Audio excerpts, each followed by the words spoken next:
Kate Snow has been witness to the horror down there since Wednesday and joins us from Port-au-Prince this morning. Kate, good morning to you.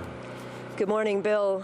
Good morning. I've seen a lot of natural disasters in my career, and I just have to say this is by far the worst I have ever seen. We want to warn you that we have some graphic images coming up as well. Overnight, what we were seeing here is people everywhere, out on the streets, so many thousands of homeless people. They're crowding into every conceivable open space. I saw people in a park down the hill from here, thousands of them, just body next to body, all sleeping together under makeshift tarps.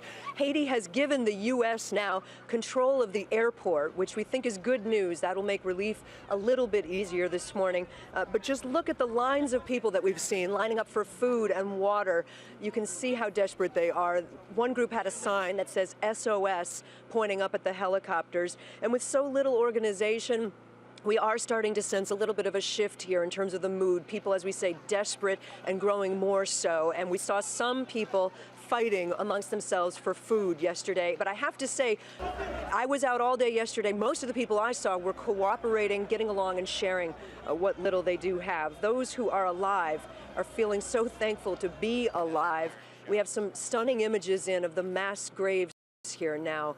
They think that there may be 40,000 people buried in those mass graves. What we know right now, what we think we know about the death toll, it may be as high as 50 to 100,000 people killed here. $400 million has now been raised by U.S. charities to try to help in Haiti. That's good news.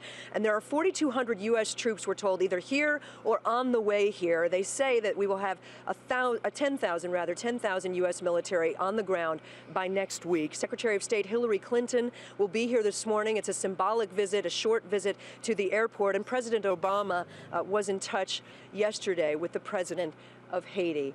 And Chris Cuomo has been out and about and yesterday spent much of the day in some of the hardest hit neighborhoods, some of the most inaccessible neighborhoods, and he filed this report. The shock and grief in the aftermath of the earthquake is now turning into panic, as we saw when we drove through this shanty town. A water truck pulled up and people flocked to the back of the truck to get water for themselves and those in need. We have seen suffering and chaos, and a growing frustration about the slow pace of aid. They are dying because nobody comes to help us. All of my family is dead, my mother is dead, and my father is dead, but so my house is scorched. I have nothing. The smell of decay has grown so strong from bodies littered through the streets and baking in the sun that people are putting toothpaste under their nostrils to help block the stench of death. You have toothpaste under your nose. Why? Is it to help with the smell? Yeah, because the smell. The call for calm is breaking down in the devastation that is Haiti. Looting and violence in at least 3 places has broken out as people are desperate for more help to arrive. You see them upstairs with the helicopters and they do nothing.